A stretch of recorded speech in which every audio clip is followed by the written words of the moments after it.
Hello, BookTube. I've got a brief mail haul for you here before the light gives out entirely. this this overcast Friday, it poured rain last night. It was absolutely delightful. It was absolutely delightful. I have a dog who is 6 years old. She's in the prime of her health. She can go all night without needing to go outside. And that is a great boon. So we were all set and ready in the bed. She was curled up on top of me and getting ready for a deep, deep sleep. I was getting for a whole night of work and reading and writing, just blissful. And the rain was hitting the window directly next to the bed. Just wonderful. It's just wonderful. And it naturally made me remember the couple of years, all the years, dispersed by 15 years, all the years that I have had old dogs who could not make it through the night. Most recently, my girls, my old Basset Hound and my old Pointer, who were the same age. They grew infirm at the same rate. And after a certain point, they could not make it all night without going. And then as they got sick in the last 2 years of their life, they had to go out every 15 minutes, every half hour, something like that. They did not want to go in the house. They did not want to go on the bed. So during those periods, when rain was slapping against the windows, it was not a cozy feeling. It was not a good feeling at all because I knew that I was going to go out in it. Not so last night. Last night was beautiful, and the rain moved out first thing this morning. It left its humidity behind. It's a hot, humid day here in Boston. But the rain moved out, and also a large cloud of work that I had to do also moved out. I moved that one out. I helped it to move out. And I'm going to have to get used to the cloying heat and humidity because I believe it's going to be a very warm January in Boston. Shirt sleeves weather, January in Boston for the whole length of the month, I would guess.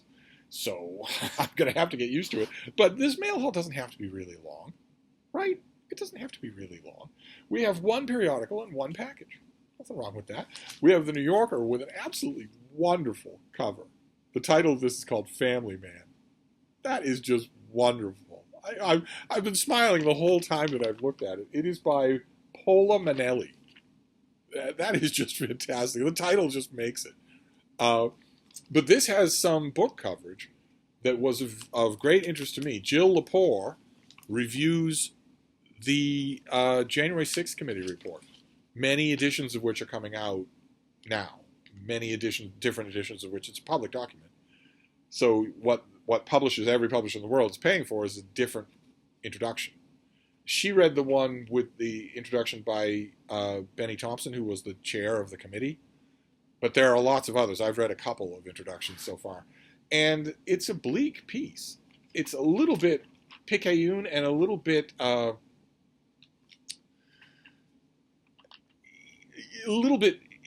the kind of thing that you would predict that a historian would write.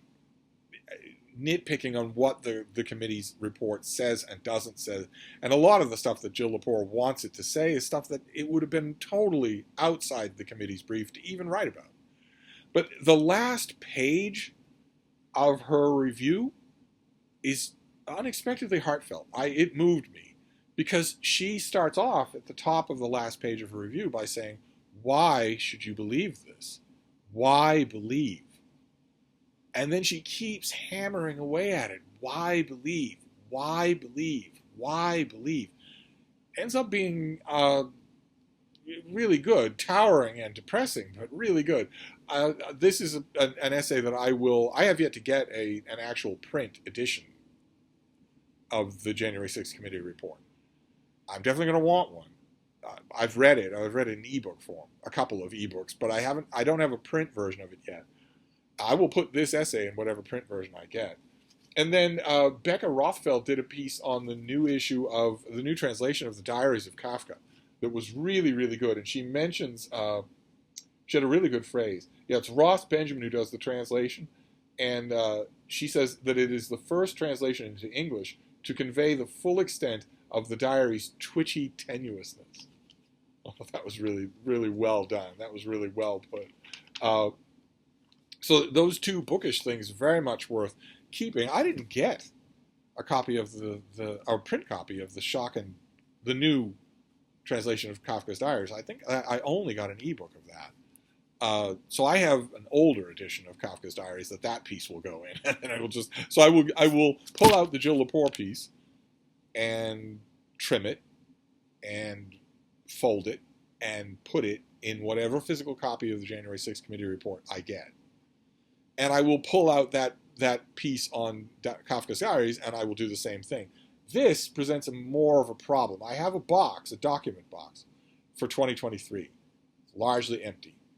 It's for larger things. It's for things that are too big to fit in my journal or in any book. So I definitely want to keep this cover. But I'll have to put that, I'll pull that as well and trim it, but it'll have to go in that box. And then we have the one package. It's a box, but it's not a big box. It's not heavy. This video, hi, Beanie. How you doing, baby? Oh, there's a baby girl. This mail haul does not need to last forever and ever. I already did a really long video today. Let's see what this is. Ooh, we'll get rid of the invoice here. I don't want an invoice. It's a zeroed out invoice, but still. What have we got here?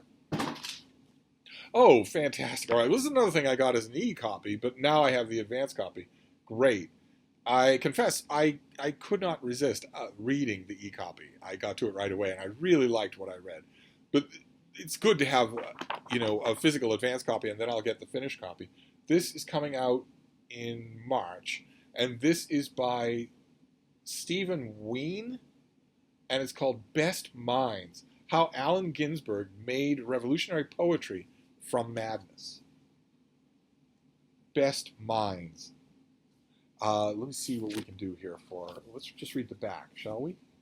Allen Ginsberg's 1956 poem, Howl, which I'm assuming you all have and have read, opens with one of the most resonant phrases in modern poetry. I saw the best minds of my generation consumed, destroyed by madness.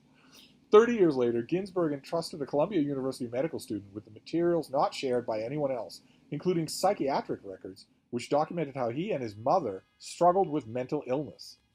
In this book, psychiatrist, researcher, and scholar Stephen Ween, MD, who was that medical student, examines how Allen Ginsberg took his visions and psychiatric hospitalization, his mother's devastating illness, confinement, and lobotomy, and the social upheavals of the post-war world, and imaginatively transformed them.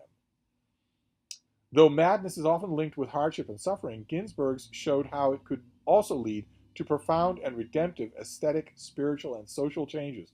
Through his revolutionary poetry and social advocacy, Ginsberg dedicated himself to leading others towards new ways of being human and easing pain. And I've read a lot about Allen Ginsberg, and this ranks right up there. My first read-through in the PDF form, I really enjoyed. This I will read, well, it's March, but I will probably read this tonight. I'm very happy to have the advanced copy. I can already tentatively recommend it, but it's good to have a physical copy. That's great. A little bit tough to categorize, but if you like Allen Ginsberg's poetry, then it's a must. If you like the Beat era, it's a must. If you like the Beat aesthetic movement, the author is sensitive to a lot of things going on. There are a lot of different plates spinning in this book. I thought it did it really well. So I'll gladly give it a reread, and then I'll read the finished copy again. But anyway, that is it. That is just one book and one periodical. It's just a very quick mail haul on this overcast, humid day. So I'm going to wrap this up. I don't need to take your time forever, all day long, every day with Steve, but I will see you soon. Thank you, BookTube.